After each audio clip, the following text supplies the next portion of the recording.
Hi friends, welcome to Tea with Jess. On today's episode, I'm going to be talking with my friend Larissa Kwong Abazia. Larissa was an administrator at Princeton Theological Seminary when I was a student there, and I met her through my work in a program through the Presbyterian Church called the Company of New Pastors. And in that work, she shared a great deal of her experience as a pastor and also as the co-moderator of our denomination, right, the co-moderator of the General Assembly. And during that time, she got diagnosed with cancer. And so a lot of our conversations in the Company of New Pastors were actually her reflecting on her experiences of what it had been like to be in a pastoral position, caring for people, when she was also engaged in her own real diagnosis of breast cancer as a young mother. And so today we're going to be talking about faith through cancer, what that looks like, what that means, and what Larissa's experiences in that cancer journey mean for us today, as a lot of us are struggling with the realities of COVID-19, with reassessing our values, and with looking towards the future with hope and grace. So I hope that you enjoyed today's episode, and I'll see you next time. Hi, Larissa. Hey, Jess. How are you today? Doing good. Just typical afternoon. I don't know. Okay. Trying to figure out pandemic time. That's what I do every day.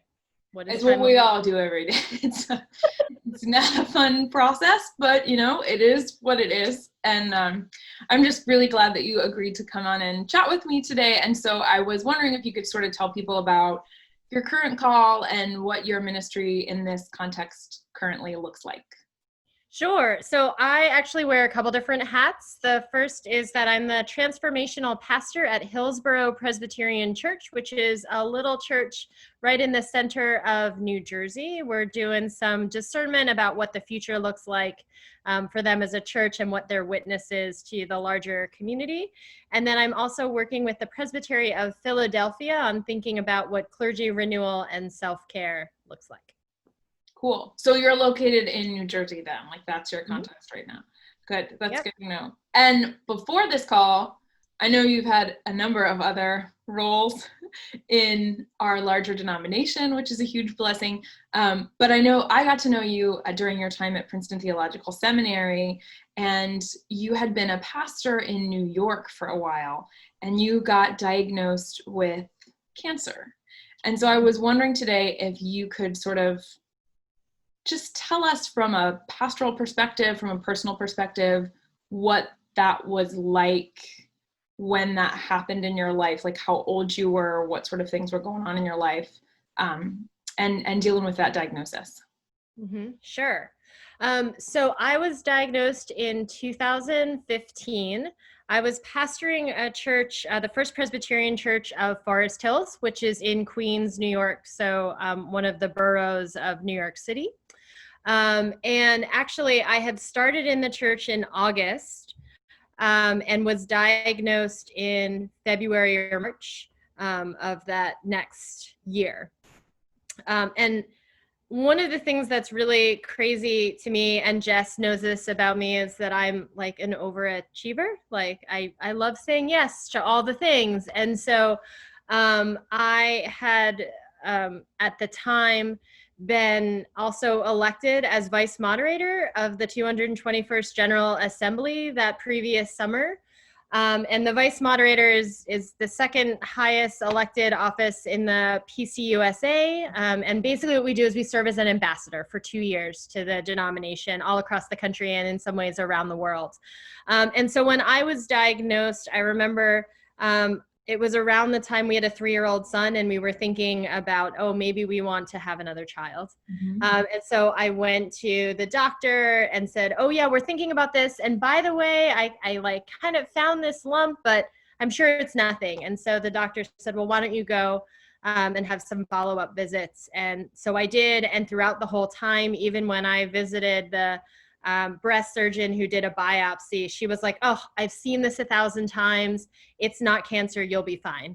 And then less than 24 hours later, called me on the phone and said, I'm really sorry, but you have cancer.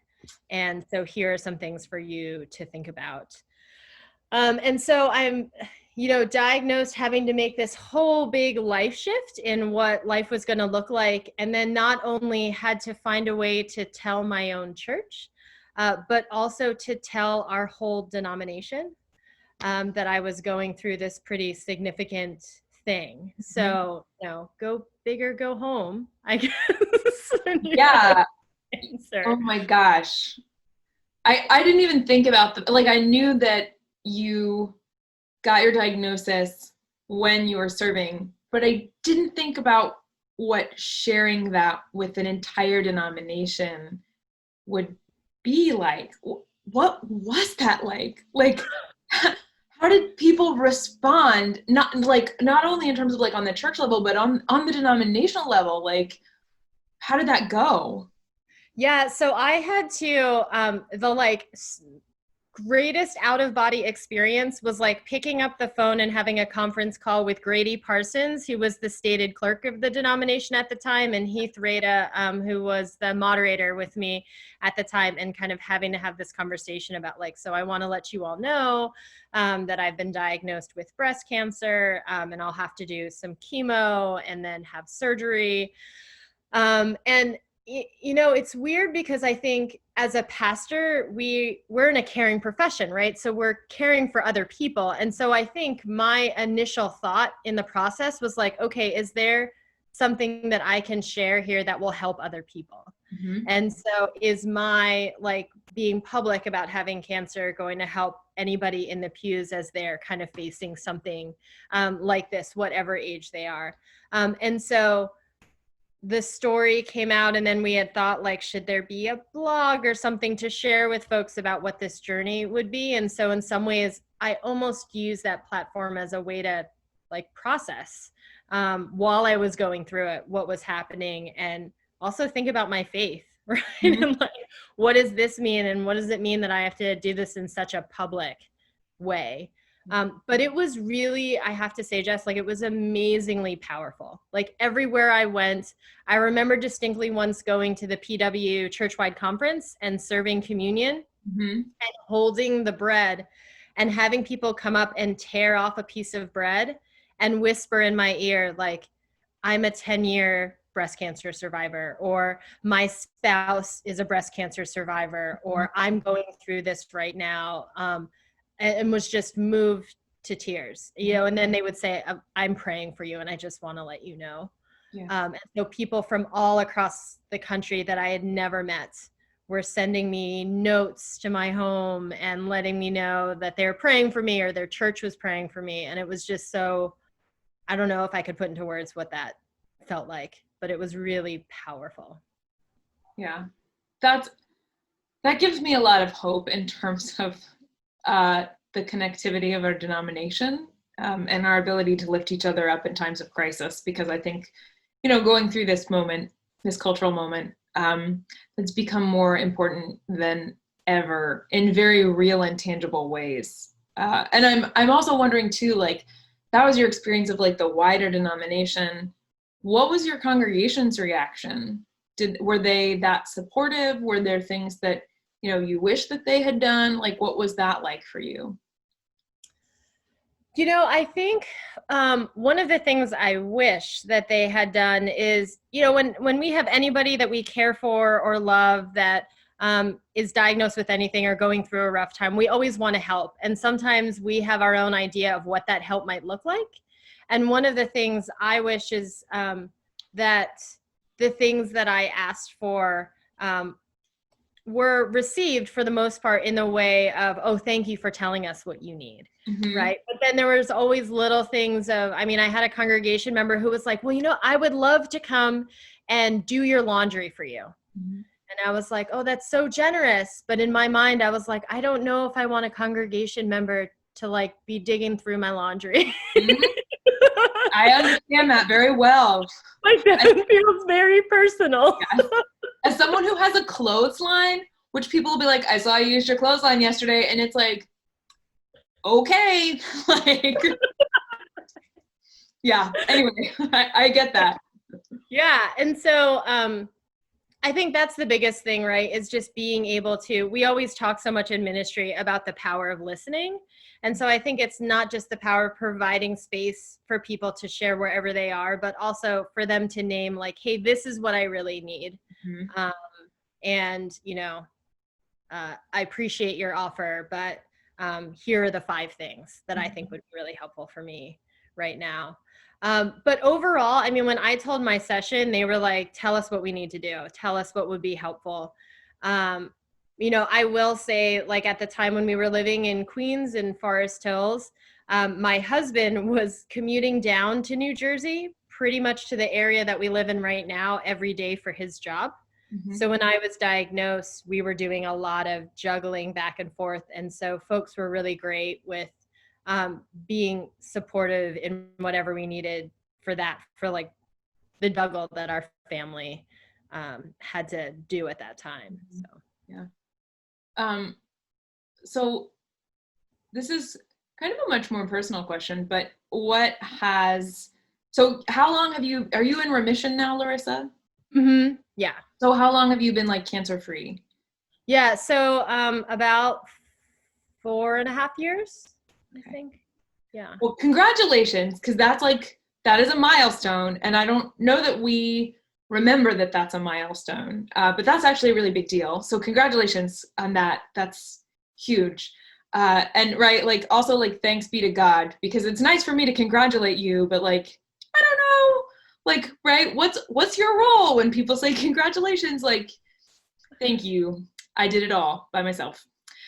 Right? Like it's just a very interesting thing. Like, how do you honor that sort of milestone in your life in a way that's inclusive of other people? And so I'm kind of wondering like what cancer taught you about congregational work around disease and how that affected your own ability to sort of provide pastoral care.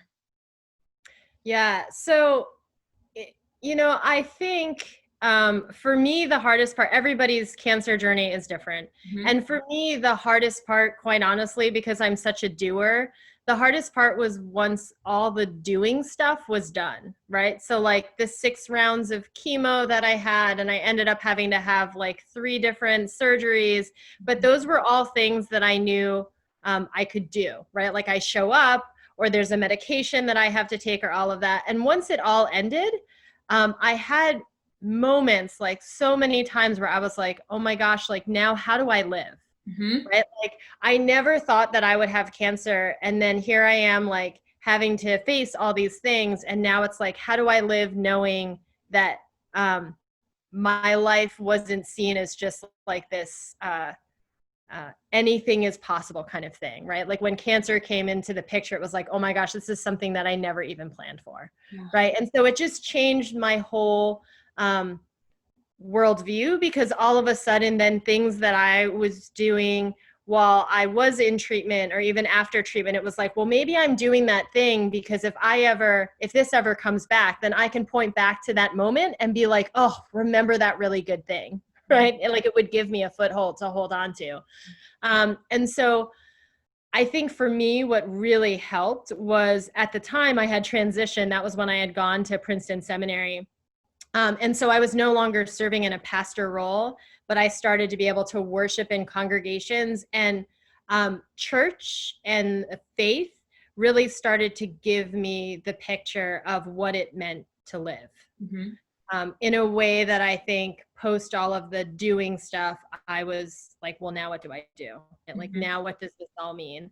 And so that was really such a gift to me. And a lot of it was people in congregations that either knew that I had cancer or people that didn't, and it just didn't become the thing that defined me. Mm-hmm. And so, I mean, I think for me as a pastor, how it's kind of shaped this time now is being really generous with myself and with others about the reality of what we're having to face. Yeah. Right? Like I had a conversation with a colleague last week, and we were talking about how in moments of trauma or where we're experiencing something that's really like emergent and pressing on our lives, our bodies have like a chemical response. but our bodies aren't meant to stay in that chemical response. And yet here we are in, I don't even know what month it is right now of the pandemic, but our bodies are still in some ways engaging in this kind of chemical response. And so in some ways, the biggest gift that we can give to ourselves and others is a better understanding of what it means to care for our bodies holistically, not just physically, but mentally and emotionally. And I think one of the gifts that the church can provide to people is to allow the church to be a space where people can be totally who they are. And so if they come to church and they're struggling with something, or they come to church and they've just been diagnosed, that it can be a place where they feel like they can bring that and not have to feel like they've got it all together all the time. That I am hearing you say, without using this language, right, that like the church community should be one that extends grace, right? Which seems like so basic, and yet sometimes that doesn't happen in our church communities. And so I think that's really just a good point to sort of remember as we, worship in this weird context where there's so many things that are going on that are causing stress and anxiety in our world and in our country and in our culture.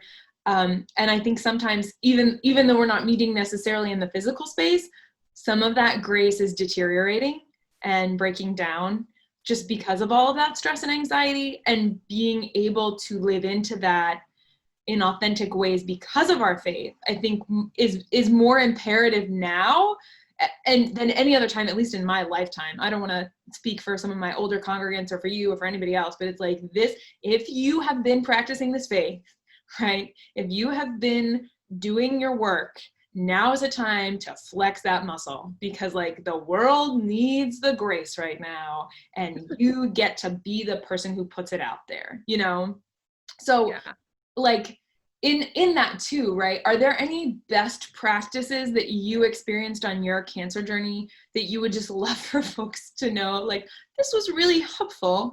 And in the same vein, on the flip side, like, are there any worst practices that you were like, this really just was not what I needed in this moment? And, things that, because you also talk to other survivors is such a broad term, but people who've been through similar experiences. And I imagine that might be something that gets discussed more than not. Yeah. So one of the things that I really appreciated, and it's like the gift of technology, and especially now with Zoom and people being more comfortable with even doing video conferences, there were moments where like even friends and colleagues that I had from across the country, like all of a sudden a meal would just appear from like Grubhub on my step, from like a friend who lived, 5 states away or whatever. And so little things like that of like providing a meal, or there was one church who every week would send me their bulletin with the signatures of everybody who was in worship that day, because I was included on their prayer list.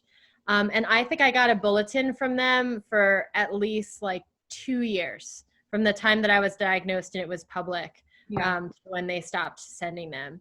And so like those little, like, it sounds really silly, but like something coming in the mail from somebody, even if it's just a card, was just so helpful to know that other people were thinking about me and praying for me, and that all of that. So I have a funny story to share about something that was not helpful. Other than laundry, which was like well-intentioned, but yeah. Right. The laundry was well-intentioned. So my congregation, one of the things I asked them for was meals. And this was a multi-ethnic congregation, and like people whose, like our fellowship was all around meals and food and all the joy that brings. Yeah. And so people provided meals for my family, especially the weeks when I would have chemo, because those were the times where I would need the most rest and all of that kind of stuff. And so I had one of my like deacons came to me one day and they were like, Larissa, I have a great idea. So I think what we should do is we should make a cookbook, and people put in all the recipes for all the meals that we've made for you. And then you could talk about how our food helped bring you through cancer and we can sell it as a fundraiser for the church. Mm-hmm. And I was like, and in my mind, and I got this in an email of which I am really grateful, because I think if it happened in person, I would not have known what to do. Mm-hmm. And I think in that moment, both as pastor, but also as somebody that the congregation was caring for, which I think is really hard for pastors to do. Like, we see ourselves as the shepherds and the caregivers, right? Yeah. But I just wasn't in a place where, like, maybe a year after all the cancer stuff, I would have been like, yeah, let's do a cookbook. But like, when I'm 2 rounds of chemo in and everything tastes metallic, probably not the best time to talk about how we could turn something into a fundraiser. Yeah. Yeah. And what a wonderful point too about sort of like the needs of the congregation versus like the needs of the person they're attempting to care for. And right, like, and that's something, having never undergone chemo, I don't always think about the fact that like food doesn't taste good. And so, right, and like what a difficult corner to paint you into, to be like, aren't you so excited about all this delicious food we're making you, and like, which of these recipes would you like us to include? And it's like, it all tastes like metal. Like, that's, I mean, yeah. I can eat it. It tastes like metal. Yeah, totally. And I think, that makes me think too, Jess, that like one of the other things, so for me, the normalcy of church work is a part of what kept me going. Mm-hmm. And so I will say, like, with my vice mod role in the denomination, but also with my role as pastor in a church, I slowed down a little bit, but I don't think I missed a Sunday when I was doing all those rounds of chemo. Yeah. And I think it was out of a sense of feeling like I want my folks to still feel like they have some normalcy here. But I think probably somewhere inside of me, it was also like I wanted to prove that I could do it. Yeah. And it would have been really wonderful for somebody in my church to come up to me and like name that for me. Like, hey, we really appreciate that you're here and you're doing this, but we're okay. Yeah. And we'll be okay, right? And so if you need to do something to take care of yourself, or even probably for me, what I would have needed was somebody to come up and say like, hey, how about we have pulpit supply in 2 weeks? Or like, how about we think about a plan together about what pastoral care and preaching and worship leadership could look like, so that you feel supported and the congregation feels supported. Because I think, I don't want to speak for all pastors that have experienced this, but at least for me, it was really hard to be steeped in it and having to think through those. Did you have any other pastors that like you could talk to? Like, did people come out of the woodwork as like pastors that could offer you guidance about this, or like, no? I honestly, I don't even know if I thought about that. And was like, let me reach out to people about like how they've made this work. Yeah.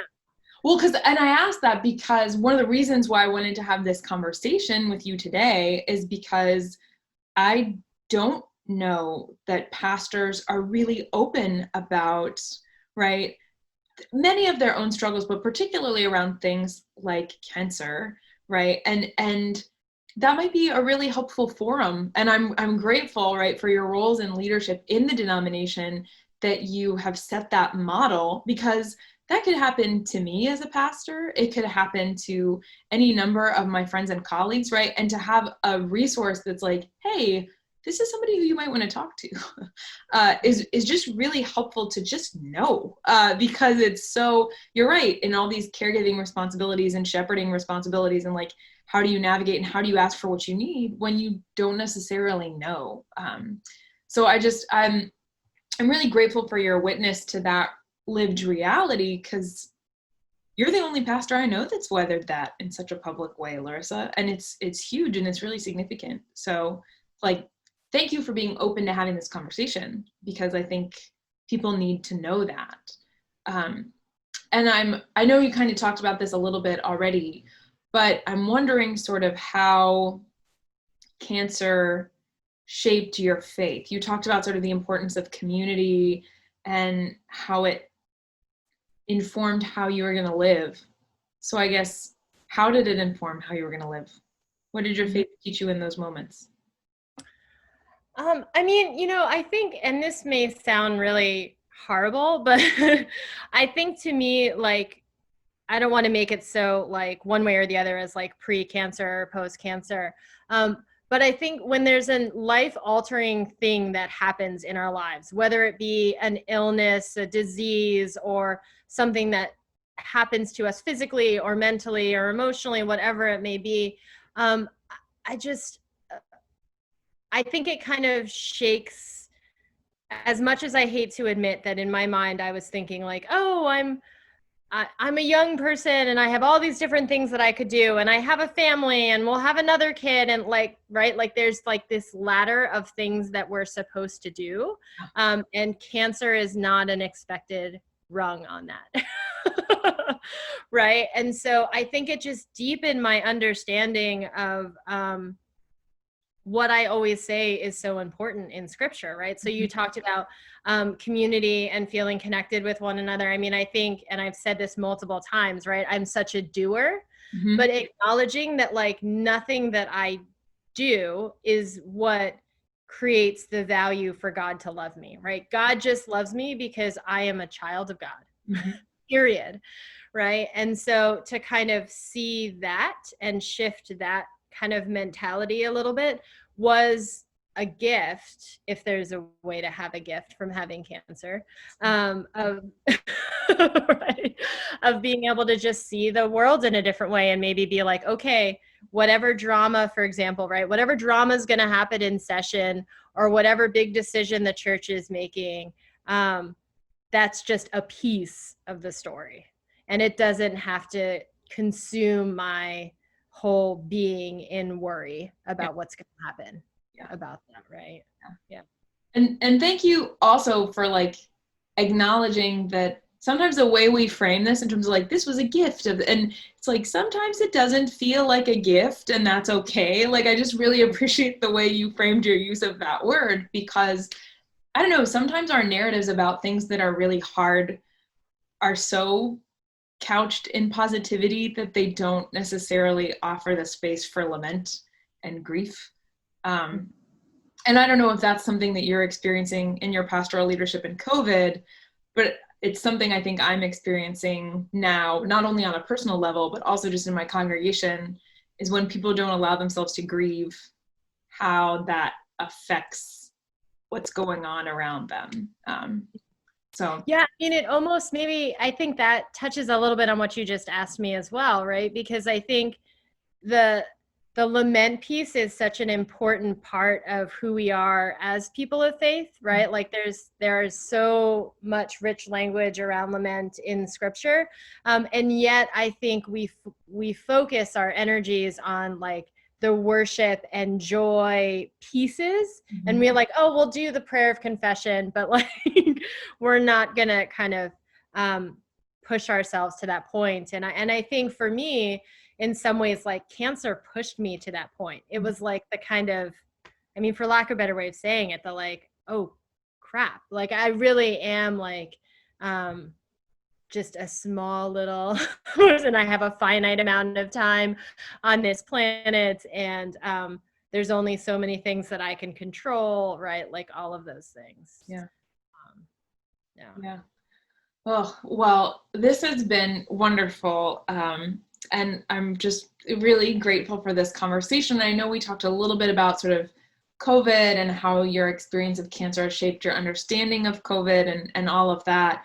And I don't know if you have any more insight you want to share about that, but I would welcome it if you do. Yeah, to me, the challenge when maybe COVID has pushed us there a little bit faster, but as much as we have such wonderful language about being a body with many parts and, all of this understanding of wanting to be welcoming communities, I think there's always this underlying assumption that to be a part of this worshiping community or church, you have to be a certain way, right? And so anytime we enter an illness or disease, whether it be cancer or something else or mental, illness or something physical that's happened to us, it's set against whatever is centered as normal. Mm-hmm. Right? And so in some ways, what I'm finding in this season of COVID-19 is that we're all being pushed to realize, oh, the center might not actually be this agreed upon wholeness that we have proclaimed it to be. Yeah. And so what a gift. And I know I said this a little bit earlier, but to me, it's like, what a gift if our churches are the place where people can fully be who they are. And so sometimes that can feel like they're put together and they can show up in their Sunday best. And then another Sunday, it could be, all I can do is bring myself to worship and sit in the back pew whenever we get into our sanctuaries, but sit in the back pew or sit on Zoom and just cry throughout worship and know that the people who are around me can worship in that way for me. Yeah. And they hold me up in that sense. And so that's been really powerful for me to see, as sad as and challenging as the circumstances are of the pandemic. Yeah. I had one of my favorite stories that I've ever heard about like showing up to church authentically was from a friend of mine who had an affair, an extramarital affair, and was in the throes of a divorce and was just awash with guilt and shame and trying to figure out how to sort of like go through his own healing as having so injured his wife in this process. And so he didn't sleep at all. And the only place he found that he could sleep was at church. So he would go to church to worship and be fully ready to worship and just pass out because it was the only place where he felt safe enough to be able to rest. And, I think I shared that with a group of pastors once, and they were sort of like ribbing each other, like, that's why people are asleep in the, and it was like, that's a really holy thing to be able to come and be that vulnerable and subject to like ridicule, right? Because you need the rest and it's the only physical space where you feel like you can get it. So I think that's powerful in terms of what you're saying about being able to bring our whole selves, not only before God, but before our communities and like offer them as right witnesses to our reality, whatever that is, if it's anger, if it's frustration, if it's illness, right? If it's joy.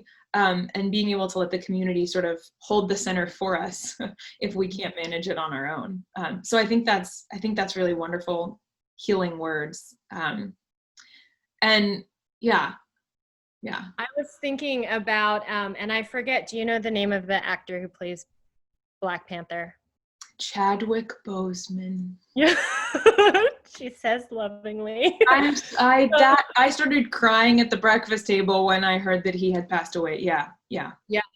And I mean, stage 4 cancer, right? And I really appreciated some of the articles that came out that were like, let's not talk about him as a hero because he did all of these things while he had cancer, right? Like kind of like lifting him up in that way, because I think that really, and it's not to say that we shouldn't acknowledge that he did do these amazing feats, like, right? Like amazing films while he's dealing with a really significant health issue.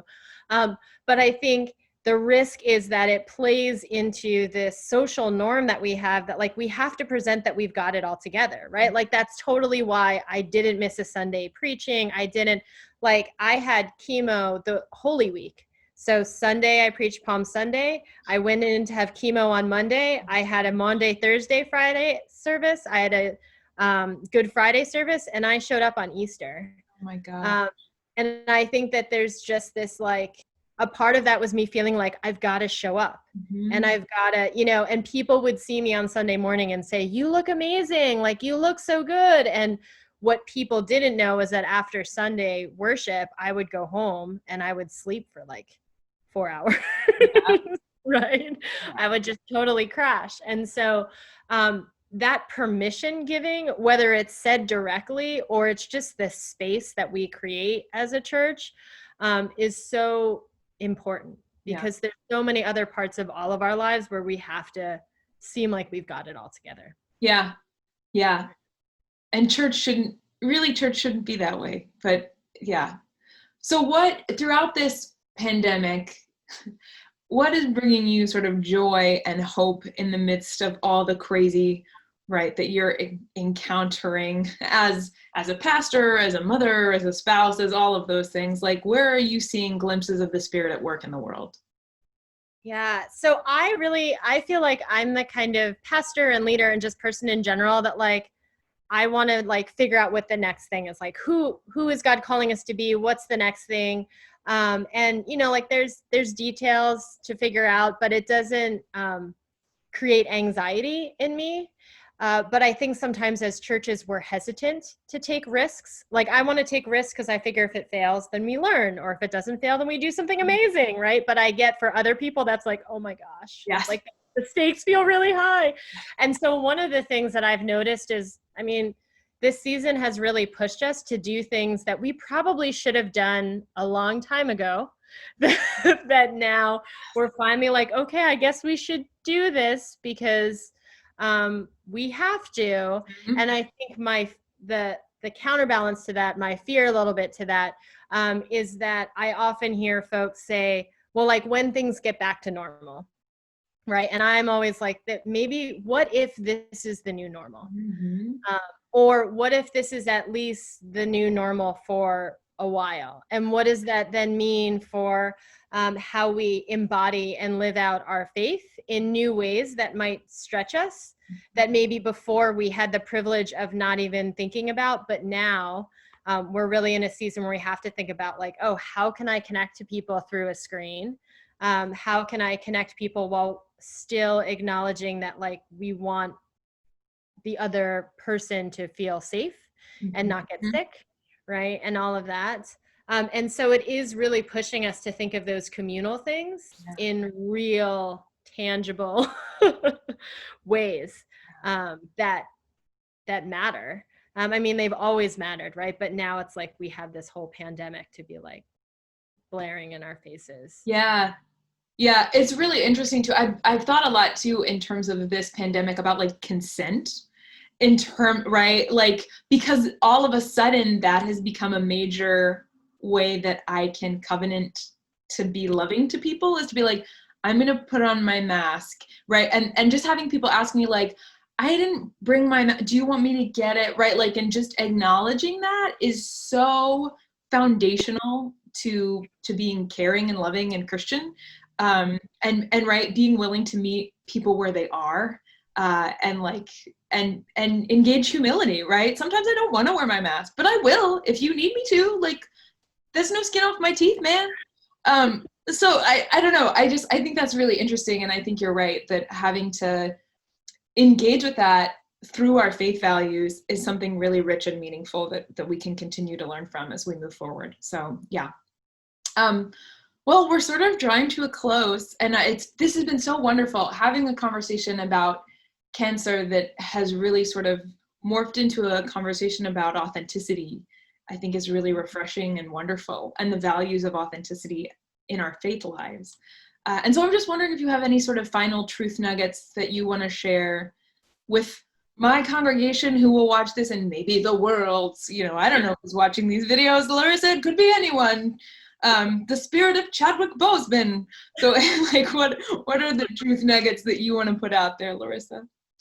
I love that you use the word authenticity. And I think it's just such an important word for us as people of faith. And when I talked before about not knowing how to live once I had gone through all of this, I mean, I think so much of that word resonates with that experience for me. And to me, that's the excavation that we get to do as people of faith, both individually and as a community, if we're willing to show up as our authentic selves, but also allow the Holy Spirit to kind of move in the crazy ways that she moves. And then we realize like, oh, we've brought all of our individual pieces to this, but wow, God can do like even more than we ever dreamed. And so I think the gift for me in this conversation is remembering how I probably wouldn't have been able to say half the things that we just talked about today when I was in it, but the gift of time to be able to think about like, wow, what was that journey like, and how did people show up for me, and how did I show up for other people? And then what does that mean for even how I do ministry today? And so I'm so curious and excited that as your folks watch this, they might be asking the same thing, which is pretty exciting. Yeah. Well, I will definitely give you their feedback and let you know what they gleaned from this conversation. But I would love it, Larissa, if you would close us and this wonderful conversation with a time of prayer. Sure. Let's pray. Gracious and holy God, you have called and claimed each one of us as your own, not because of anything that we've done, but just because you have said it is so. We give you thanks for the privilege of being on this journey, for our whole selves that we bring to your work and to your world. And so as we go from this place, wherever we may be going, whatever burdens we may be carrying, or dreams and visions as well, when we breathe in, may we take in your Spirit. And as we breathe out, may we let go of all of those things to which we cling, so that we can remember that we are called and claimed for such a time as this. We pray all of this in your name. Amen. Amen. Thank you so much, Larissa, for having this conversation, and Godspeed in all your work as you leave this space. I'll see you later. That's good. Thank you for having me.